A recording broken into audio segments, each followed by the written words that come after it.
Dans cette seconde partie, nous allons effectuer notre tracking 3D. Donc sélectionnez la vidéo qui est fournie avec le projet et faites-la glisser dans une nouvelle composition. On va faire quelques ajustements, sachant que cette vidéo est en Full HD et que notre résultat sera en HD, pour nous permettre un petit peu de redimensionnement. Nous allons tout d'abord cliquer sur CTRL-K pour ramener les paramètres de la composition et descendre la cadence de nos images à 25 par seconde, ce qui correspond à la fréquence d'image de notre interface graphique. Ok. Donc pour l'instant, on va rester en Full HD parce qu'on veut garder toute la qualité possible pour pouvoir effectuer une stabilisation puis un tracking. Donc pour ce qui est de la stabilisation, il est fort possible que vous ne soyez pas équipé en trépied ou en chariot de travelling et du coup votre travelling effectué tremble un peu comme ceci. Donc pour rétablir ceci, nous allons effectuer ce qui s'appelle une stabilisation de métrage. Donc pour l'instant, on va sélectionner seulement la portion de vidéo qui nous intéresse, donc de la frame 0 jusqu'à la seconde 5, moi ça me paraît pas mal. On va réduire notre zone de prévisualisation jusqu'à cet endroit et faire un clic droit sur la zone de travail, raccorder la comp à la zone de travail. Comme ça, notre composition fait à présent 5 secondes. Ensuite, pour ne traquer que l'essentiel, on va précomposer notre nouveau segment. Donc sélectionnez notre footage, faites CTRL majuscule C, pour une nouvelle précomposition, transférez tous les attributs dans la nouvelle composition, et on va l'appeler To Stabilize. Voilà. Et à présent, nous allons procéder à la stabilisation de notre métrage pour faciliter le tracking 3D. Donc, clic droit, suivi de mouvement, qui est hors champ pour vous, mais fiez-vous à ma voix. Et ça va nous faire apparaître un petit tracker dans une nouvelle fenêtre de Calc to Stabilize. Donc ce petit tracker, on va lui choisir un point dans l'image qui devra suivre tout au long.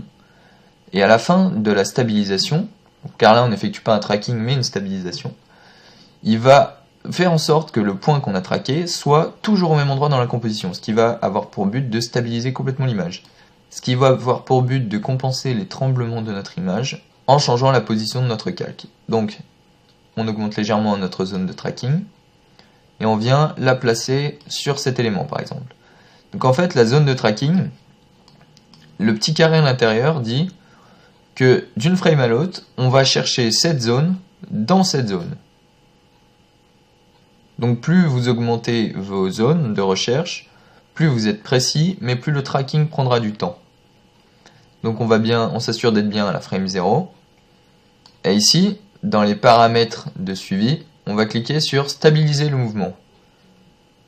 Donc on replace notre tracker, peut-être faudrait le faire d'abord. Voilà. Et ensuite, les autres paramètres sont surtout utilisés pour le tracking, le suivi de points, alors que nous on va faire de la stabilisation.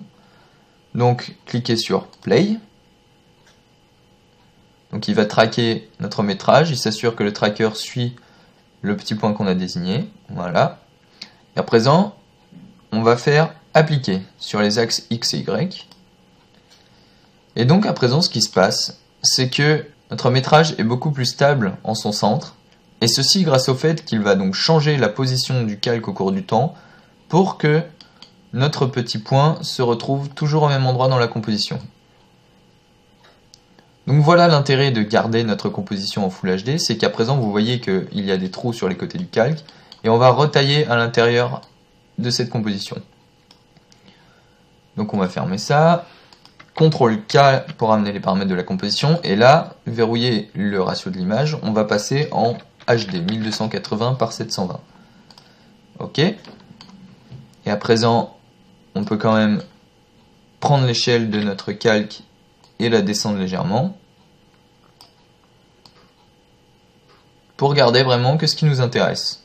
Donc à présent, on va encore une fois précomposer notre scène, car pour effectuer tout tracking 3D, il faut toujours précomposer notre scène pour qu'elle soit aux dimensions de la composition et sans mouvement qui pourrait perturber le tracking. Donc on sélectionne notre composition, CTRL majuscule C, et on va l'appeler To Track. Nous allons utiliser maintenant un outil très puissant dans After Effects qui s'appelle l'approche caméra. Donc l'approche caméra va nous permettre de faire notre tracking 3D. Donc sélectionnez le métrage, clic droit, approche caméra. Donc on va tout de suite annuler l'analyse qui est en cours parce que nous on veut préciser certains paramètres. Donc par exemple le type de plan, c'est un angle de vue fixe, mais nous on connaît l'angle de vue qu'on a utilisé pour filmer notre scène. Du coup on va préciser l'angle de vue et rentrer 35 mm dans ce cas-là. Et ensuite, dans les réglages avancés, on va cocher analyse détaillée, ce qui va relancer l'analyse. Je vous retrouve à la fin de cette étape. Donc ce qui est important au moment où vous filmez, c'est de vous assurer que vous avez assez d'éléments dans votre scène pour le permettre au tracker de trouver des points de tracking. Vous pouvez même dessiner des petits points sur la table qui serviront de référence. Parce que par exemple ici, la table elle possédait pas assez de détails pour que les points de tracking trouvent quelque chose d'intéressant. Donc nous allons à présent chercher 3 points qui nous permettraient de créer un polygone dont l'orientation correspondrait à la perspective de la scène. Donc ici nous en avons quelques-uns. Donc vous voyez celui-ci par exemple est faux, mais celui-ci m'a l'air plutôt juste. Donc une fois que vous en avez trouvé un, vous allez faire un clic droit dessus, créer solide et caméra. Donc la caméra qui va être créée correspond normalement au mouvement de la caméra que vous avez utilisé en prise de vue réelle. Donc pour vérifier ceci, on va réduire la taille de notre solide et tourner légèrement autour. Donc ça m'a l'air pas mal, le solide a l'air de bien suivre la perspective de la carte mère que j'ai placée sur la table. Donc ensuite, ce solide, nous allons le surélever légèrement et le pousser un peu dans l'espace. Donc voilà, on voit qu'il commence à se placer bien au-dessus de notre carte. On va l'augmenter encore un peu en hauteur, le centrer. Et à l'aide de la touche rotation, le faire tourner légèrement sur l'axe Y. Voilà, pour qu'il se retrouve bien horizontal. Légèrement sur l'axe X. On corrige en fait un peu les erreurs de perspective qui auraient pu se créer. Voilà. Donc à présent, on va se servir de ce calque pour placer les 4 coins de notre cube.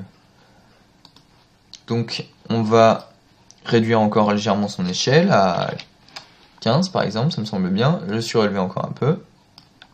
Nous avons bien notre petit plane qui flotte au-dessus de notre table.